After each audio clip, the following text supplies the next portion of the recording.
Good morning class civil second year. Welcome to RIT online classes. तो आज हम लोग स्ट्रक्चरल मैकेनिक्स में आपका आगे को पढ़ते हैं। जैसे कि पिछली बार हमने चैप्टर 4 में आपके पढ़ रखा था न्यूट्रल एक्सिस क्या होती है। उसके बाद पढ़ा था मोमेंट ऑफ रेजिस्टेंस कैसे निकालते, बेंडिंग इक्वेशन निकालनी सीखी थी, मोमेंट ऑफ रेजिस्टेंस निकालना सीखा था, और आपका सेक्शन मॉड्यूलस निकालना सीखा था, जिसे हम हिंदी में आकृति मापांक कहते हैं। ठीक है, तो न्यूट्रल एक्सेस ये पिछली बार वैसे मैं लिखवा चुका हूँ इसकी डेफिनेशन, लेकिन फिर से एक बार थोड़ा सा रिवाइज कर लेते हैं कि न्यूट्रल एक्सेस होती क्या है। मतलब ये एक्सेस ऐसी एक्सेस होती है जो बिल्कुल बीम के बिल्कुल जहाँ पर स्ट्रेस जीरो होता है वहाँ पर से गुजरती है। ठीक है, अब बीम का शेप कैसा है उस शेप के अनुसार ये बीचों बीच से निकलेगी। ठीक है, जहाँ पर neutral axis always passes through the centroid of the cross section, मतलब बिल्कुल सेंटर से निकलेगी किसी भी क्रॉस सेक्शन के आपके। ठीक है, और इसे एन ए से डिनोट करा जाता है, जैसे कि आप यहाँ पर देख रहे हैं एन ए न्यूट्रल एक्सेस। ठीक है, तो इसे हिंदी में आकृति मापांक तटस्थ अक्ष कहते हैं। ठीक है, अब जो आपका इससे पहले अब आपका क्या है कि आपने ये सारी चीज़ें पढ़ ली हैं कि इसके फॉर्मूले क्या क्या होते हैं। जैसे हम लोगों ने पढ़ा था कि जो बेंडिंग इक्वेशन थी वो थी m upon I equals to sigma upon क्या था y। ठीक है, i अपॉन वाई। ठीक है, इस तरीके से हमने ये पढ़ रखी थी। अब आप लोग देखेंगे कि जो आपका क्या है, आपको अगर कोई एक शेप दे दिया, उसका आपसे पूछा जाएगा कि इसका आई क्या है, मतलब कि मोमेंट ऑफ रेजिस्टेंस क्या है, मोमेंट क्या है, एम क्या है और आई क्या है। ठीक है, उसका जेड पूछ सकते हैं, मतलब सेक्शन मॉडुलस पूछ सकते हैं। तो उसके लिए आपके विभिन्न विभिन्न जो आपके कहते हैं कि शेप्स होते हैं, उनके आपके डिफरेंट टाइप्स के फॉर्मूले होते हैं। ठीक है, तो जो रेक्टेंगुलर सेक्शन मतलब आयताकार खंड के लिए या काट के लिए आपका जो आई होता है वो होता है 1/12 BD³ ठीक है, जैसे कि यहाँ पर आप देख रहे हैं मैंने फॉर्मूला लिखा हुआ है आई इक्वल्स टू 1/12 BD³। बी क्या होगा इसका, विड्थ और डी हाइट। ठीक है, यहाँ पर आप ये डायग्राम भी मैंने बना रखा है, इस हिसाब से आप आई निकाल लेंगे, बी और डी, BD³ इसका वाई मैक्स। अब वाई और मैक्स क्या है, वाई मैक्स क्या है, वाई मैक्स है distance of outer most fibre from NA। मतलब कि अगर कहीं पे भी आपको वाई मैक्स से निकालने को बोला जाए तो वाई मैक्स आपका होगा कि वो डिस्टेंस जो न्यूट्रल एक्सिस से आपकी बाहर तक के फाइबर की डिस्टेंस है। यहाँ पर आप देख रहे हैं कि न्यूट्रल एक्सिस से बीच की है और बाहर तक का फाइबर क्या है, ऊपर तक है, तो मैंने वो डिस्टेंस क्या हो जाएगी। अब न्यूट्रल एक्सिस मेरी कहाँ से निकली हुई है, बिल्कुल बीच में से निकली हुई है, तो ये d का हाफ हो जाएगी, d/2 हो जाएगी। तो मैंने यहाँ पर जो न्यूट्रल एक्सिस है वो आपकी d/2 ले ली। ठीक है, और इधर पे अब जो नेक्स्ट है आपका वो है जेड। जेड क्या होता है, सेक्शन मॉडुलस होता है।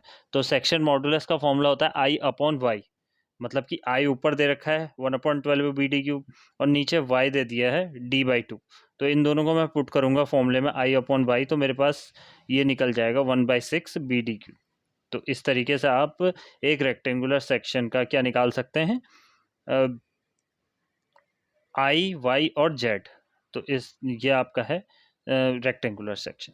इसके बाद आपका चलते हैं नेक्स्ट, अगर रेक्टेंगुलर सेक्शन ही हो लेकिन उसके साथ साथ क्या हो, वो हॉलो हो अंदर से, जैसा कि इस डायग्राम में आप लोग देख रहे हैं कि ये जो रेक्टेंगुलर सेक्शन है ये हॉलो है।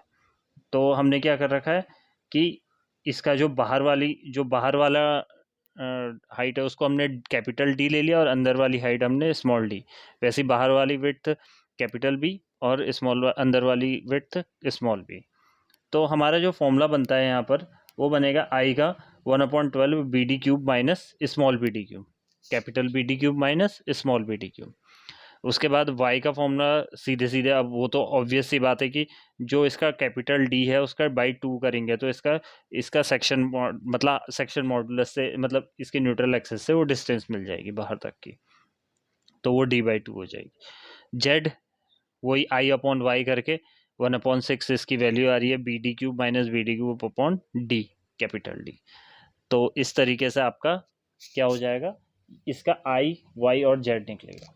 इसके बाद आपका जो आता है नेक्स्ट आता है सर्कुलर सेक्शन। सर्कुलर सेक्शन में भी आप लोग देख रहे हैं कि यहाँ पर मैंने आपका डी बना रखे, इसके पूरा डायर डी है और इसका जो आधा होगा वो d/2 होगा ऑब्वियसली, ठीक है। तो इसका आई जो हो जाएगा वो अब आई क्या है, π/4 π/64 d⁴ आई इस तरीके से निकलेगा, ठीक है।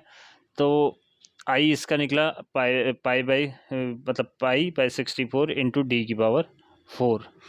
अब इसके बाद जो आई है मोमेंट ऑफ इनर्शिया है, आप कहीं पे भी देखेंगे आई है मोमेंट ऑफ इनर्शिया, वाई हो जाएगा आपका डिस्टेंस और जेड हो जाएगा सेक्शन मॉडुलस।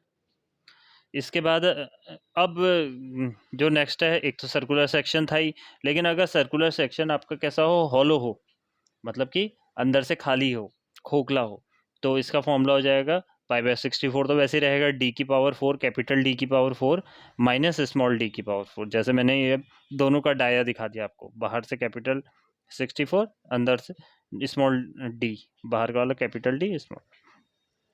तो वाई मैक्स से निकल जाएगा d/2 और अगर अंदर का निकालना चाहेंगे तो हम वो स्मॉल d/2 हो जाएगा। जेड हो जाएगा पाई d⁴ minus d⁴ upon 32d। थोड़ा सा फॉर्मूले आपको याद करने पड़ेंगे कि सर्कुलर सेक्शन के लिए क्या होते हैं, ये सारे फॉर्मूले आपको बिल्कुल अच्छे तरीके से याद करने पड़ेंगे, तब आपको आगे न्यूमेरिकल हो पाएंगे इससे रिलेटेड, ठीक है। वैसे सिंपल से हैं, ऐसा कुछ खास नहीं है, थोड़ा प्रैक्टिस के बाद ये याद हो जाते हैं। तो थोड़ा रिवीजन वही कि बेंडिंग इक्वेशन क्या आई थी मेरी, m/i सिग्मा अपॉन वाई और E/r, ये थी हमारी बेंडिंग इक्वेशन पुराना जैसे हमने निकाला था।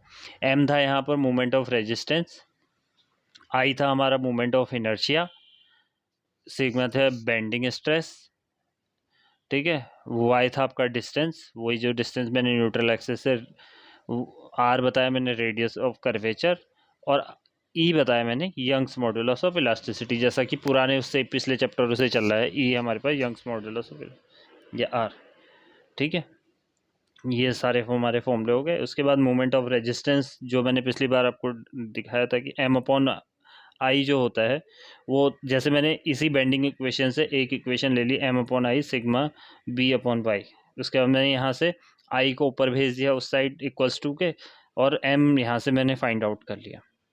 लेकिन फिर उसके बाद मैं चलता हूँ थर्ड में अपने सेक्शन मॉडुलस। सेक्शन मॉडुलस होता है हमेशा i/y, तो i/y यहाँ पर आप देख रहे हैं m में भी, तो मैंने इसको क्या लिख लिया है, m = sigma b into Z. मतलब अगर हमारे पास कभी हमें ऐसा हो कि सेक्शन मॉडुलस दिया हो और बेंडिंग स्ट्रेस दिया हो, तो आप लोग क्या निकाल सकते हो, m निकाल सकते हो सीधे सीधे। तो इस तरीके से ये सारे फॉर्मूलेज हैं जो आपको याद करने हैं। इससे रिलेटेड क्वेश्चंस हम नेक्स्ट क्लास में करेंगे। Thank you.